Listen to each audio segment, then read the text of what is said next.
বাংলা সাহিত্যের উজ্জ্বলতম নক্ষত্র বিভূতিভূষণ বন্দ্যোপাধ্যায়। তার জন্ম 12ই সেপ্টেম্বর 1894 সালে উত্তর চব্বিশ পরগনা জেলার কাঁচরাপাড়ার ঘোষপাড়া মোড়াতিপুর গ্রামে। তার পৈতৃক নিবাস বনগাঁর কাছে ব্যারাকপুর গ্রামে। প্রকৃতি ও মানুষকে খুবই ভালোবাসতেন, তাই ছোট থেকেই জগৎটাকে দেখতেন দু চোখ ভরে। উপভোগ করতেন পথের দৃশ্য ও তার পাশাপাশি নজর এড়াতো না মানুষের দুঃখও। সাহিত্যেও সেই ছাপ রেখেছেন বিভূতিভূষণ। 1921 খ্রিস্টাব্দে প্রবাসী পত্রিকায় উপেক্ষিতা নামক একটি গল্প প্রকাশের মধ্য দিয়ে তার সাহিত্যিক জীবনের সূত্রপাত। বাংলা সাহিত্যের বেশিরভাগ পাঠক পাঠিকা তাঁকে চেনেন পথের পাঁচালী ও অপুর সৃষ্টিকর্তা রূপে, কিন্তু এগুলি ছাড়াও তাঁর লেখা আরণ্যক, আদর্শ হিন্দু হোটেল, ইছামতি ও অশনি সংকেত বিশেষভাবে উল্লেখযোগ্য। কিশোরদের জন্য লেখা চাঁদের পাহাড় আজও শ্রেষ্ঠ কিশোর সাহিত্যগুলির মধ্যে অন্যতম। 1950 খ্রিস্টাব্দের 1 নভেম্বর বর্তমান ঝাড়খণ্ডের ঘাটশিলায় তিনি ইহলোক ত্যাগ করেন।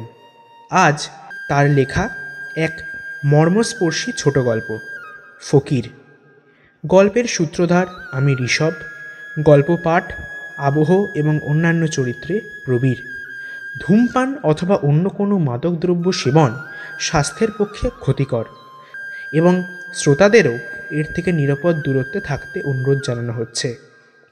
শুরু হচ্ছে আমাদের আজকের গল্প, শ্রী বিভূতিভূষণ বন্দ্যোপাধ্যায় রচিত ফকির।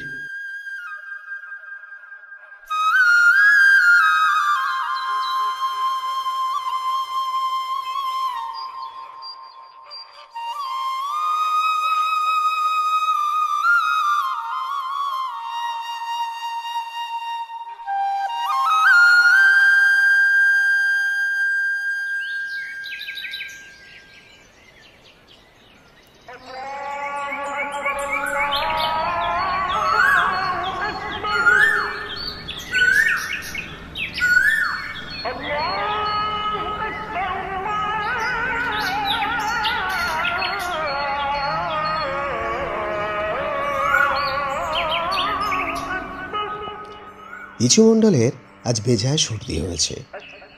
ভাদ্র মাসের বর্ষণমুখর শীতল প্রভাত, তালি দেয়া কাঁথা, ওর বউ, তার নাম নিমি, শেষ রাত্রে গায়ে দিয়ে দিয়েছিল। এমন সর্দি হয়েছে যেন মনে হচ্ছে সমস্ত শরীর ভারী। ইচু শুয়েই পা দিয়ে চালের হাঁড়িটা নেড়ে দেখলে সেটা ওর পায়ের তলার দিকেই থাকে।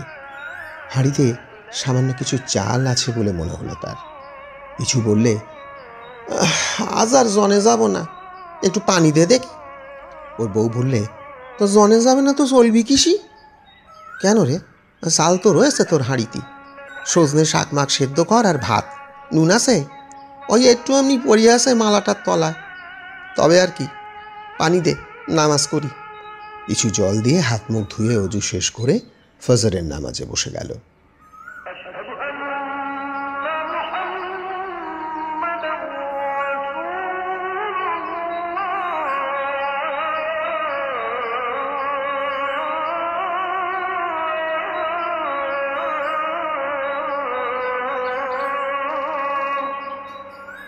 এটি তার জীবনের অতি প্রিয় একটি কাজ। বাল্যকাল থেকেই মজুরি করতে সে না যেতে পারে, কিন্তু নামাজ না করে সে দিনের কোনো কাজ আরম্ভ করেনি। নিমি বললে, তা উঠেছো যখন তখন জনে যাও। আজকাল যুদ্ধির বাজারে 10 আনা করে জন, অন্য সময় 3 আনা করে হতো যে। হাঁড়িতে চাল থাকতে দেখলে তবে তুমি আর জনে যাবা না, ও ভালো না। কিছু বললে, এই নামাজের সময় ঘ্যান ঘ্যান করিস নে তো বাপু, একটু চুপ কর। নামাজ শেষ করে ইচু দা হাতে বেরিয়ে যেতে গিয়ে একটু থেমে গিয়ে বলল, বড্ড খিদে পেয়েছে রে। কি আছে? কিছু নেই, দেখ না হাঁড়িতে, বড্ড খিদে পেয়েছিল। 2 কটা পানি দিয়ে ভাত পড়ে আছে, আর কিছু নেই। তাই দে, বেনবেলা না খেয়ে গেলি দুপুরবেলায় এমন খিদে পায় যে দা ধরতি হাত কাঁপে, কাজ করতে পারি নে। শাইলিপাড়া গ্রামের পাশ দিয়েই রেল লাইন চলে গিয়েছে। রেল লাইন পার হয়ে ফাঁকা মাঠ একদিকে, মাঠের মধ্যে বিল, ভরা ভাদ্রের বর্ষায় থই থই করছে তার জল। ধারে ধারে কাশবনে সবে ফুল ফুটতে শুরু করেছে। জলে কলমিলতা জালের মতো বিস্তৃত হয়ে আছে। বন খেজুর গাছের মাথায় তেলাকুচো লতার দুলুনি। টুকটুকে লাল তেলাকুচো ফল সবুজ পাতার আড়াল থেকে উঁকি মারছে। ফিঙে পাখি ঝুলছে রেলের তারে। রামাগোয়ালা জন্মজুর নিয়ে ধান কাটছে তার নিজের জমিতে। ইছুকে দেখে বললে, যাবা কোথা? ইছু বললে, সনেকপুরের বিলি ধান কাটতি। তা কত করে জন্দাসছে? 700 কি করে বিঘে। তা আমাকে আগুন দেবা? ওই নে যাও, ওই বেনাঝোপের ধারে মালসা আছে। ভাত খেয়ে চলে এলাম, হাফ জিরুতি পারিনি। তামাক না খেলি কি কাজে মন বসে? মালসা থেকে আগুন নিয়ে তামাক খেতে খেতে চলল ইছু। ইছুর গ্রাম থেকে 2 মাইল দূরে সনেকপুরের বিলে 150-200 বিঘে জমিতে ভাদুই ধান পেকে গাছ শুয়ে পড়েছে। যেমন বর্ষা নেমেছে, 2-5 দিনে বিলের জল বেড়ে পাকা ধান ডুবিয়ে দেবে। তাই এবার মজুরির রেট এদিকে খুব বেশি। তার উপর আছে মজুরদের একবেলা খোরাকি। ইছুর বড় ভালো লাগে আল্লাহর কথা শুনতে। পায়রাগাছির ফকির এ অঞ্চলের মধ্যে নামজাদা সাধু। একবার ইছু তাকে দেখেছিল। বাল্যকাল থেকে ইছুর ঈশ্বরের দিকে কেমন যেন একটা টান। পায়রাগাছির ফকির সে টান আরও বাড়িয়ে দেন ওর। ইছু যেন কেমন হয়ে গিয়েছে তারপর থেকে। সংসারে মন দেয় না, মজুরি করে পয়সা রোজগারের দিকে অথবা খাওয়া দাওয়ার দিকেও তার কোনো মন নেই। কাস্তে হাতে জমির ধান কাটতে কাটতে মাঝে মাঝে সে যেন অন্যমনস্ক হয়ে পড়ে।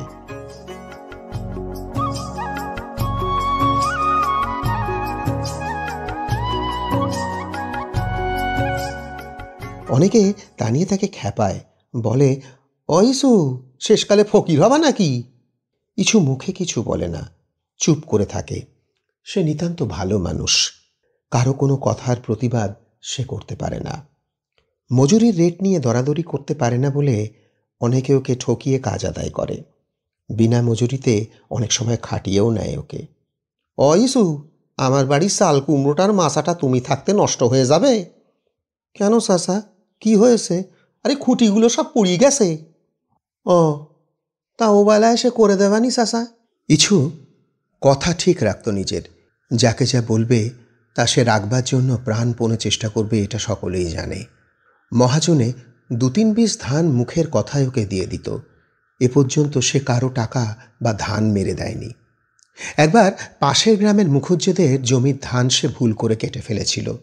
বেশি নয়, কাঠাখানেক জমির পাকা ধান। মুখুজ্জেদের জমির পাশে তখন ওর নিজের ওটবন্দি জমি ছিল 2 বিঘে।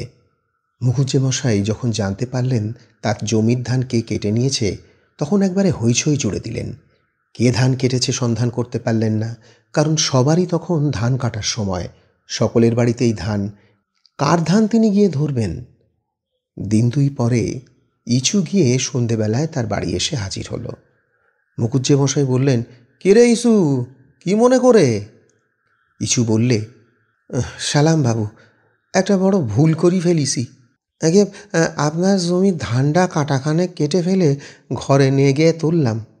তা বাবু, 1.5 সুদ্ধে সে ধানটা আপনারে ফেরত দিতে চাই। ওটা তোর কাজ ইছু? হ্যাঁ, আমি তো আকাশ পাতাল হাতাড়াচ্ছি। আগে হ্যাঁ বাবু, সেদিন বড্ড বর্ষা, জমির আল ঠিক করতে পারলাম না। তারপর পরস্পর শুনলাম আপনার জমির ধান কে চুরি করিছে বলে আপনি খোঁজ করছেন। তখন ভাবলাম বাবুরে বলে আসি। খেতি লোকসান যখন অজান্তে করি ফেলিছি, তখন 1.5 বাড়ি সুদ দেব আপনারে। মুখুজ্জে মশাই বিশ্বাস করলেন ওর কথা। ইছুকে অন্তত চোর বলে কেউ সন্দেহ করবে না। ইছু জন খেটে খায় বটে, কিন্তু আশেপাশের 4-5 গ্রামের লোক ওকে মনে মনে শ্রদ্ধা করে। মুখুজ্জে মশাই বললেন, ও তোকে সুদ দিতে হবে না ইছু, আমার যা ধান কেটেছিস ও আর ফিরিয়ে দিতে হবে না, ও তোকে আমি দিয়ে দিলাম। ভুল করে ফেলেছিস, তার এখন কি হবে? ইছু হাত জোর করে বললে, তা হবে না মুখুজ্জে মশাই, ও ধান আমি নিতে পারবো না, মাপ করবেন। ও ধান আমার গলাতে নাববে না। আল্লাহ আমায় হাতে যা তুলে দেবেন তাই খেয়ে পরানটা বেঁচিয়ে রাখবো, যা না দেবেন সে যে আমার হারাম। মুখুজ্জে মশাই জানতেন ইছুকে। খুশি হয়ে বললেন, যাক, 2টো চিঁড়ে নিয়ে যা, বাড়ির মধ্যে তোর কাকিমার কাছ থেকে চেয়ে নে। সনেকপুরের বিলটায় পৌঁছে ইছু দেখলে জন্মজুর এখনো কেউ এসে পৌঁছয়নি। এটা সে পছন্দ করে না। বেশি রেটে মজুরি নেব, অথচ কাজে আসবো দেরি করে, মালিকের কাজে ফাঁকি দেব, এ তার ভালো লাগে না। ধান কাটে একেবারে ঘড়ির কাঁটার মতো, এ কাজে তার ফাঁকি নেই। পথ চলতি লোকে জিজ্ঞেস করে, এটা কি ধান গো? বেনাজুপি। এবার ফসল কেমন? 2.5 থেকে 3 পড়তি হতে পারে। বিঘে? তা বিঘে নাকি কাটায়? ইছু হাহা করে হেসে ওঠে পথিকের অজ্ঞতায়। পথিকের উদ্দেশ্যে চেঁচিয়ে বলে, কাটায় 2.5 ধান ফলন হলি কি আমরা জন খেটে মরতাম গো কর্তা? বাড়ি কোথায় তোমার? আগে সাইলে পাড়া। নাম? ইসু মণ্ডল।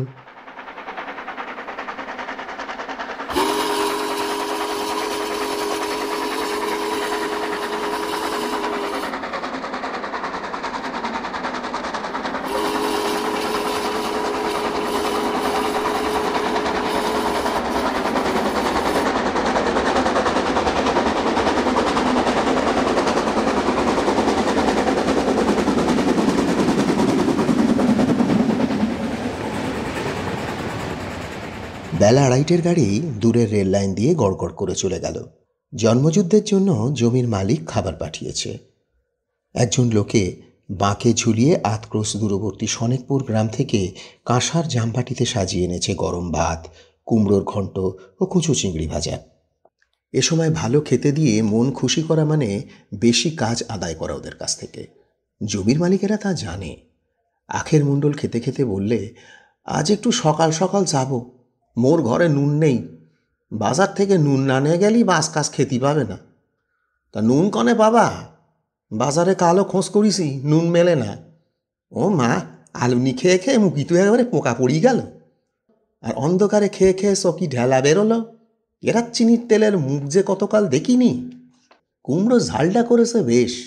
সনেকপুরের এরা খেতি দেয় ভালো, পেটটা ভরি খেতি দেয়। তা তুমি কেরাত চিন্নি পাবা কোথায়? খাওয়া দাওয়া সেরে আখের মুণ্ডল তামাক সাজলে কলকাতাতে। বেশ করে আগুন ধরিয়ে প্রবীণ রমজান মণ্ডলের হাতে দিয়ে বললে, হ্যাঁ দে ধরো চাচা। কিছু বললে, চাচা তোমার বয়স হলো ককুড়ি? তা যেবার ওই জোড়া বন্যে হলো, সেবার আমি গরু চড়াতে পারিনি। 30 কি 40 হলো পেরায়। কেউ বিশেষ বুঝতে পারলে না।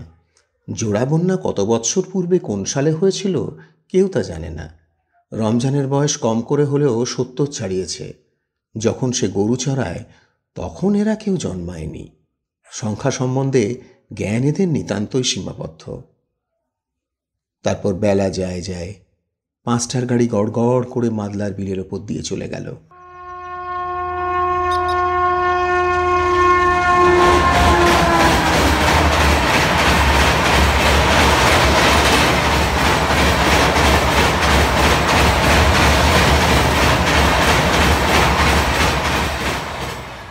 ঝিঙের ক্ষেতে ফুল ফুটেছে সনেকপুরের মাঠে। নোয়ালি সর্দার জাতে বুনো সনেকপুরের মধ্যে অবস্থাপন্ন। গরুর পাল তাড়িয়ে নিয়ে যাচ্ছে গ্রাম্য পথ ধরে। ইছু সন্ধ্যের নামাজ শেষ করে উঠতেই বেড়ার ধার থেকে নোয়ালি সর্দার বলল, ও ইসু, কাল আমারে জন্দি দি পারবা? না গো। কেন? সনেকপুরের বিলির ধান কাটা হচ্ছে। তা চলো আমার বাড়ি, তামুক খেয়ে যাবা। রমজান মণ্ডলকে ইছু ডাক দিল, ও চাচা, সর্দারের বাড়ি তামুক খাবা, চলো। নোয়ালি সর্দারের তামুক খাওয়ানোর আসল উদ্দেশ্য মজুরির রেট সম্বন্ধে দরদস্তুর করা। ইছু রমজানের পুত্রের বয়সী, সুতরাং দরদস্তুর সম্পর্কে রমজান নেতা হয়েই কথাবার্তা চালালে। 7 শিকের কম পারব নি গো, এতে তুমি রাগ করো না সর্দার। রমজান চাচা, তার সে আমার গলায় পা দিয়ে মেরে ফেলে না কেন? কেন? অনার্য তো কিছু বলছি নে। অনার্য নয় চাচা, যা ছিল 14 আনা তাই 7 শিকে। একটা ভেবে চিনতে কথা বলো। তা 5 শিকে করো, আর চাল ডাল মাছ পেটিয়ে দেবানি, আর তোমরা রান্না করে খেও। মোদের রান্না তো তোমরা আবার খাবা না। আমার পুকুরি এবার এই এত বড় বড় স্যাং মাছ। নোয়ালি সর্দার হাত দিয়ে কাল্পনিক মৎস্যের দৈর্ঘ্য নির্দেশ করলে, যদি লোভ দেখিয়ে এদের কাজে টানা যায়। রমজান ঘাড় নেড়ে বলল, ও হবে না সর্দার, 7 শিকের কম করলি। আরেক কলকে ধরাও চাচা। হ্যাদে গাছের জালি শশা গোটা কদিক নিয়ে যাও, দুজনে খেও। রমজান বললে, শশা পেতেছিলে? মাচার শশা না মেটো? মেটো কোথায় পাবো চাচা? এই উঠোন তাতে মাচা করে দিয়েছিলাম শিম বরবটি শশা, কিনে খাবার ক্ষমতা তো নেই মোদের, তুরি তরকারির যা আগুন দাম। সে কথা আর বলো না, হাটে বাজারে বাগুন কিনতাম পয়সায় 200-300, তাই এখন বলে 8 আনা সের, খাদ্য খাদ্য কুটে গেল। ঝিঙে আছে, তা তোমার বাপ মায়ের আশীর্বাদে 2 কটা দেবানি তুলে খেও। যাকগে, ওই 5 শিখে সর্দারই দিও সর্দার, কারো কাছে আবার পেরকাশ করো না জানো এ কথা। ইছু ও রমজান তামাক খেয়ে ঝিঙে ও শশা নিয়ে উঠে চলে এলো। নোয়ালি সর্দারের উদ্দেশ্য সিদ্ধ হয়েছে। সে জানে রমজান জন্মজুরের নেতা, ওর কথায় দরদস্তুর ঠিক হয়, ওকে খুশি রাখলেই হলো। ইছুর বাড়ি ফিরতে রাত হয়ে গেল। নিমিকে বলল, ভাত রেঁধেছিস? এবেলা শরীরটা খারাপ, পানি দিয়ে ভাত আছে, খাও। তরকারি? নিমি বলে, কিছু নেই। এই ঝিঙে কটা রেঁধে দে। রাঁধবো কি দে, তেল কনে? 5 পলা ধার করে এনেছিলাম আচিরন বিবির কাছ থেকে, এখনো শোধ দিতে পারিনি, আবার কি ধার করতে চড়ব? একটু ভেবে ইছু বললে, ও তা পোড়া। নিমি খিলখিল করে হেসে উঠে মুখে আঁচল চাপা দিয়ে বললে, ও মা, মুই কনে যাব গো, ঝিঙে পোড়ার কথা কেউ কখনো শুনিনি, খেতে পারবা না? ইছু বলে, পারবো পারবো, তুই দে। খাওয়া দাওয়া শেষ হলো প্যাকাটির আলো জেলে। তেল নেই, ঘরদোর অন্ধকার, কে আসে কে যায় কিছুই বোঝা যায় না।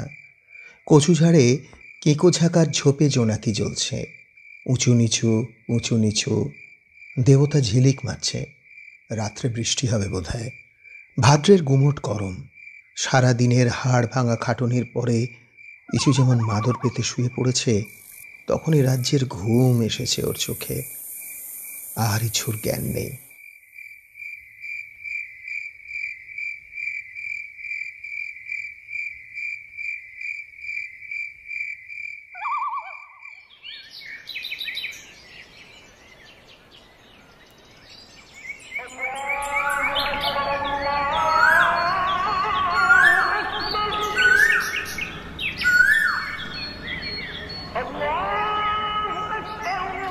কতক্ষণ পরে সে জানে না, লোকজনের গোলমালে ইচু শেখের ঘুম ভাঙল। অনেক লোকের গলা বাইরে, ওরই বাড়ির উঠোনে। ব্যাপারখানা কি? পাড়ার মোড়ল হাফেজ বুড়োর গলা, ও ইসু, ইসু, বাড়ি আসো নাকি? বশিরউদ্দিন শেখ ডাকছে। বলি, ও ইসু, ওঠো, একটু শোনো এদিকে। ভোর সবে হয়েছে, কাকপক্ষী ডাকতে শুরু করেছে। ইছু ধর্মর করে উঠে বসে 2 চোখ মুছলে। ফজরের নামাজের সময় উত্তীর্ণ হয়ে যায়, কিন্তু এত লোক ওর উঠোনে কেন? তাকে ডাকাডাকিই বা কিসের এত সকালে? বাইরে এসে ঘুম চোখে উঠোনের দিকে চেয়ে ও অবাক হয়ে গেল। পাড়াশুদ্ধ মানুষ সবাই ওর উঠোনে। সে বিস্মিত সুরে বললে, কি হয়েছে গো মোড়লের পো? বুড়ো হাফেজ মণ্ডল বলল, এদিকে এসো। ইছু বললে, আগে নামাজটা করে নি, দেরি হয়ে গিয়েছে।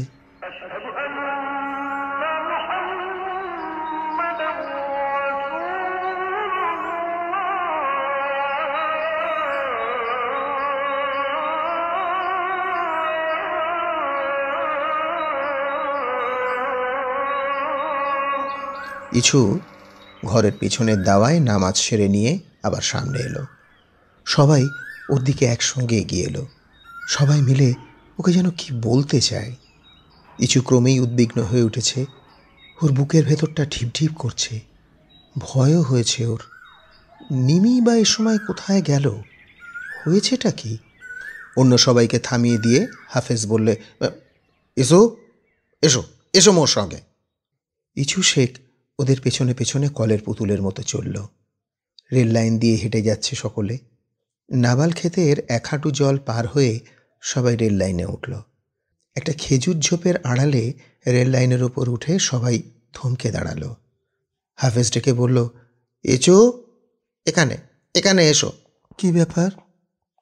ইছু এগিয়ে গিয়ে যা দেখলে তাতে তার মাথা ঘুরে গেল।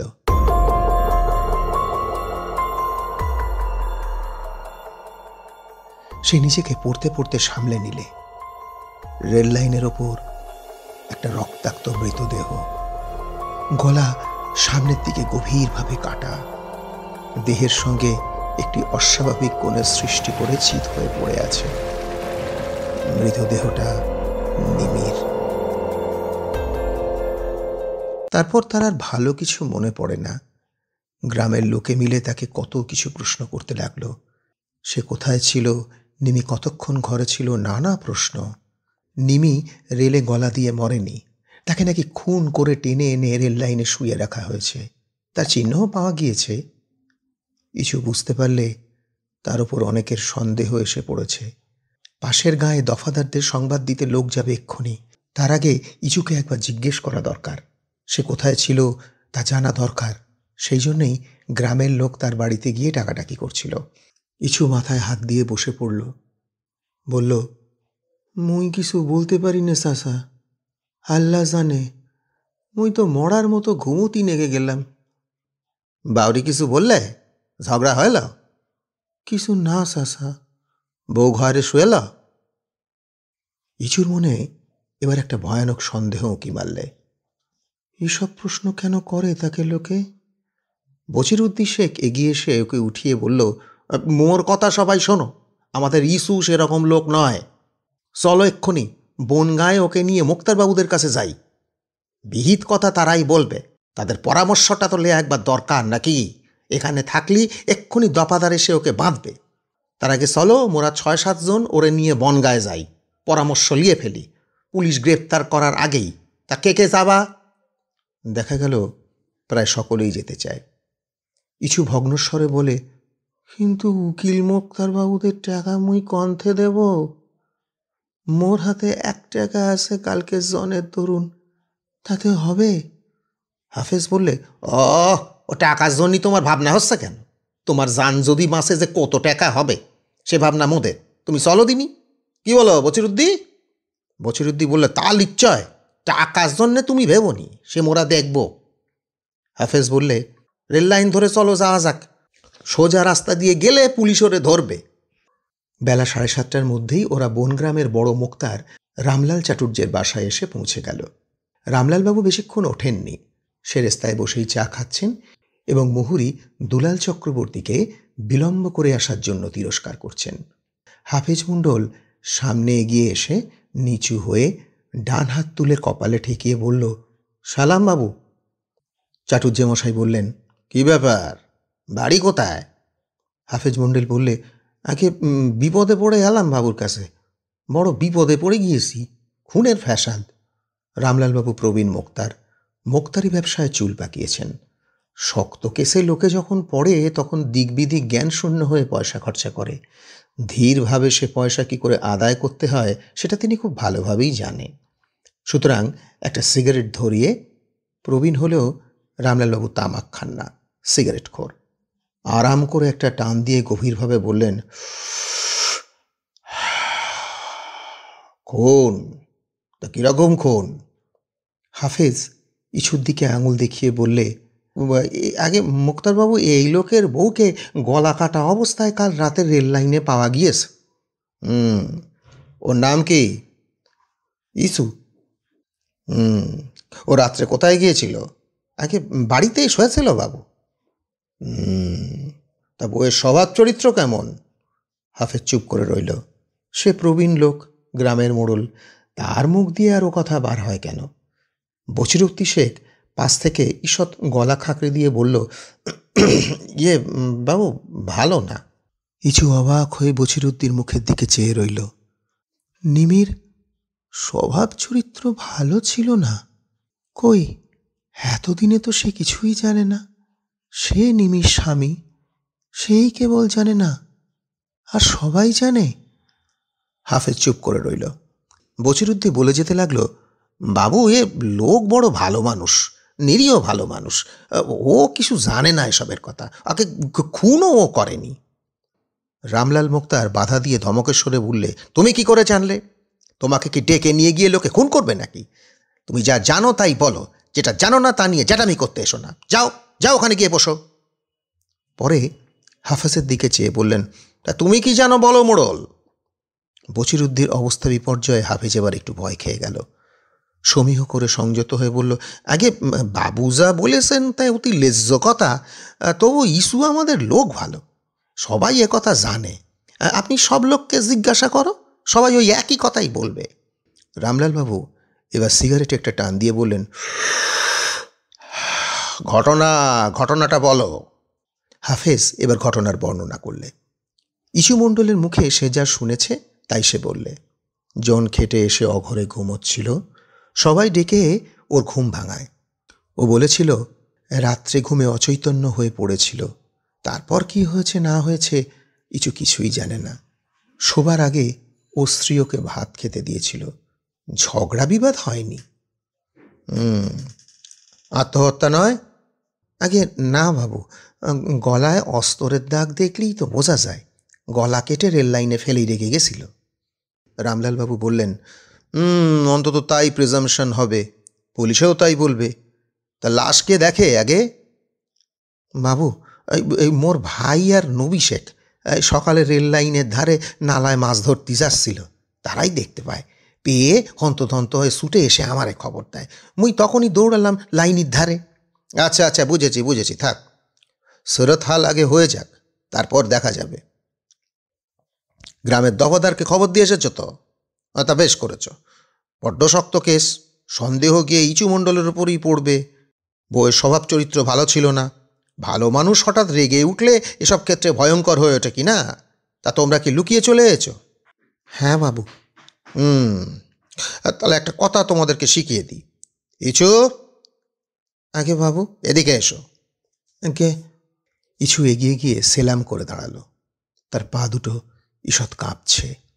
বলি শোনো, তুমি খুন করেছো কি না করেছো সেটা তোমাকে আমি জিজ্ঞেস করব না, আমাদের সেটা কাজ নয়।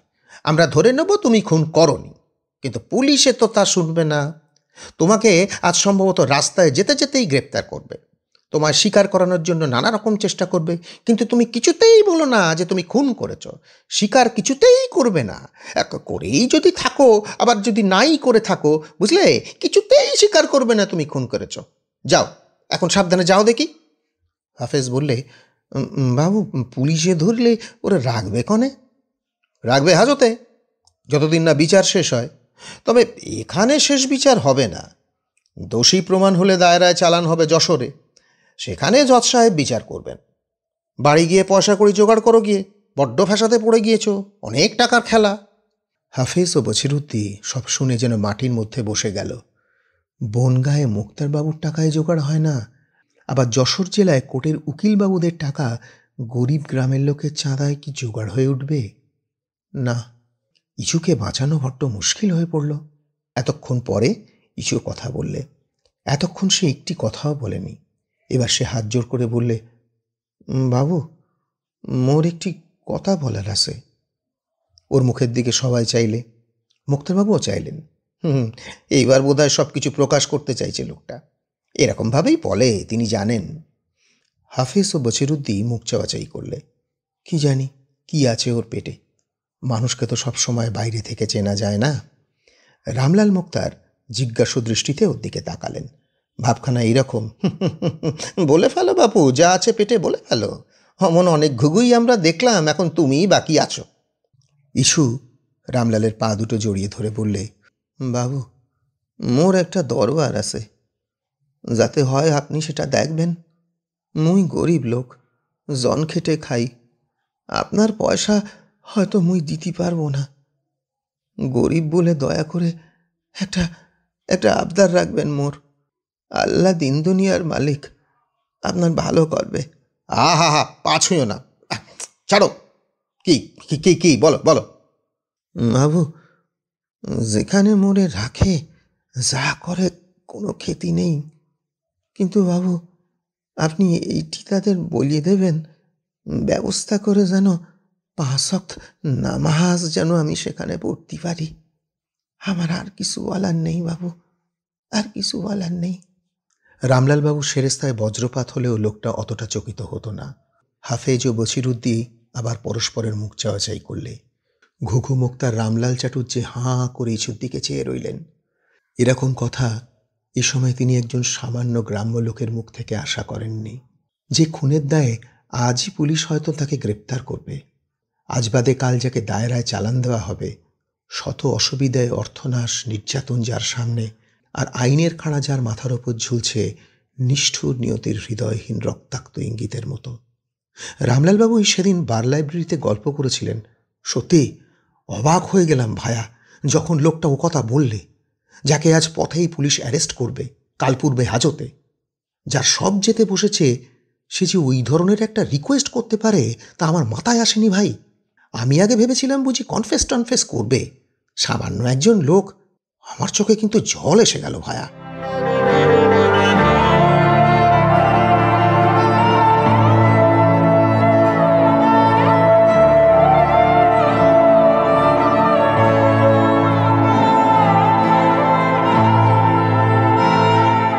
ওরা সব চলে গেল।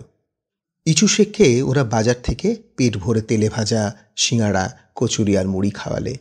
হাফেজ বললে, ওরে স্যারটি হোটেলের ভাত খাইয়ে নিলি হতো। পুলিশ ধরলি এখন কোথায় গিয়ে রাখবে, আজ খাওয়া হবে কি না তারও তো ঠিক নেই। কিন্তু অত সকালে হোটেলে ভাত পাওয়া গেল না। রাস্তা চলতে লাগলো সবাই। দুপুরের কিছু দেরি আছে। ইছু পথের পাশে একটা বটতলার ছায়ায় নামাজ পড়তে বসল।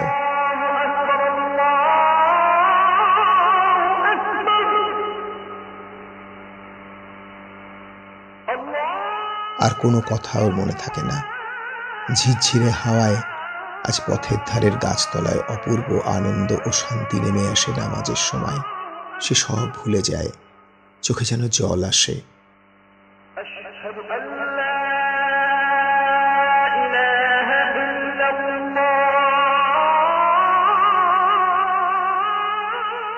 নিনি কত ভাত রেঁধে দিয়েছে, কত আদর যত্ন করেছে। তার চরিত্র খারাপ ছিল, সে কিচ্ছু জানে না। নিমির জন্য বুকের মধ্যে একটা বেদনা। নিমিকে সে খুন করবে। কাউকে কখনো খুন করার কথা তার মনেও আসেনি। আল্লাহ সাক্ষী আছেন তার সব কাজের। ভয় কি? আল্লাহ যা করবেন তাই হবে।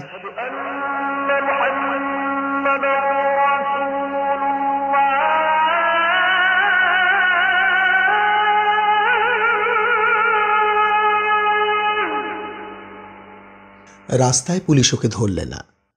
বেলা 2টোর সময় বাড়ি ফিরে ওরা দেখলে পুলিশ দফাদার অপেক্ষা করছে ওদের পাড়ার বড় মোড়লের বাড়ি। লোক গিজগিজ করছে। ডাক হাঁক, সাক্ষীর জবানবন্দি হতে বিকেল হয়ে গেল। শাইলিপাড়া গ্রামের সবাই এক বাক্যে দারোগার সামনে বললে ইছুর দ্বারা এ খুন হয়েছে তারা কেউ বিশ্বাস করে না। জবানবন্দিতে আরও প্রকাশ পেল ইছু স্ত্রী নিমি প্রায় রাত্রে স্বামীকে ঘুম পাড়িয়ে বাড়ি থেকে বেরোতো। গ্রামের মধ্যে তার প্রেমিকেরও অভাব ছিল না। প্রেমের প্রতিদ্বন্দ্বিতাও চলত। দারোগা ইছুকে সামনে ডাকিয়ে প্রশ্নের পর প্রশ্ন করলেন। শেষে বললেন, তুমি কিছু জানতে না যে তোমার স্ত্রীর চরিত্র খারাপ? আগে না দারোগা বাবু, কিছু জানি নে মুই। জানো, এতে চালান দিলে তোমার ফাঁসি পর্যন্ত হতে পারে। আগে আল্লাহর যদি তাই মর্জি হয়, মোর মনে এতটুকু খেদ থাকবে না দারোগা বাবু। তেনার যা মর্জি তাই তিনি করুন, মুই খুশি ছাড়া অখুশি হব না। বুড়ো হাফেজ মণ্ডল এগিয়ে এসে দৃঢ় কণ্ঠে সোজা হয়ে দাঁড়িয়ে বললে, কাকে কি বলছেন বাবু? আল্লাহর কথা উঠলি ও চোখ দিয়ে পানি পড়ে, অমন লোক আর এ দিগরে নাই। দারোগাবাবু বললেন, তুমি কাল রাত্রে কোথায় ছিলে? আগে ঘরেই শুয়েছিলাম। মরার মতো ঘুম এসেছে চোখে। সনেকপুরের বিলি জন খেটেলাম সারা দিন। ওনারা ডাকলে সকালবেলা, তখন মই ঘুম ভেঙে উঠি। দারোগাবাবু অভিজ্ঞ লোক, পুলিশে চাকরি অনেক দিন ধরে করছেন। কে সাধু কে বদমাইশ তা তিনি চেনেন। ইছুর দ্বারা এ কাজ হয়নি সেটার মুখের দিকে তাকিয়ে তখনই বিদ্যুতের লেখা বাণীর মতো তার মনের মধ্যে এ সত্য উদয় হল।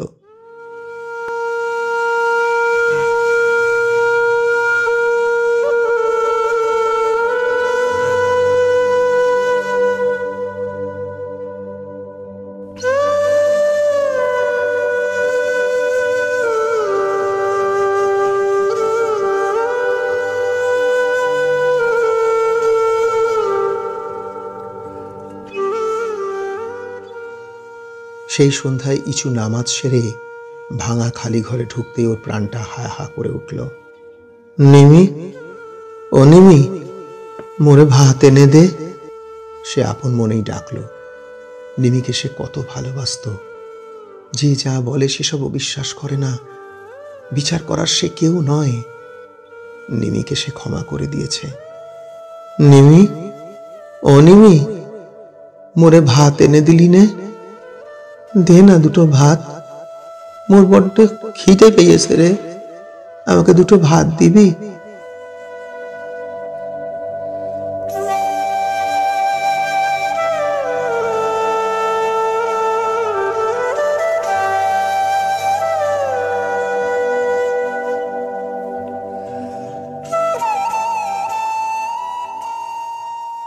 পরের দিন গ্রামের লোক সকালে উঠে ইজুকে আর তার ঘরে দেখতে পেলে না। সে এক বস্ত্রে বাড়ি থেকে বেরিয়ে গিয়েছে কখন। গৃহস্থালির কলসি, হাঁড়িকুড়ি, নারকোলের মালা, দু একখানা পেতলের ঘটি বাটি সব ফেলে সে কোথায় চলে গিয়েছে। খোলশেখালি গ্রামের প্রান্তে নদী তীরে তেঁতুল গাছটার তলায় পর্ণকুঠির একজন ফকির কোথা থেকে যেন এসেছে। সন্ধ্যায় আকাশের নীল পটে মেঘের রচনার সাথে সাথে সে খেজুর চটা বিছিয়ে নদীর ধারে যখন নামাজ পড়ে, তখন লোকে সবিস্ময় তার মুখে দেখেছে এক অদ্ভুত আলো, প্রভাতী তারার মৃদু জ্যোৎস্নার মতো। এক সন্ধ্যা ভিক্ষায় তার উপজীবিকা। সবাই ওকে মানে, ভক্তি করে। ওর নাম ইছু ফকির।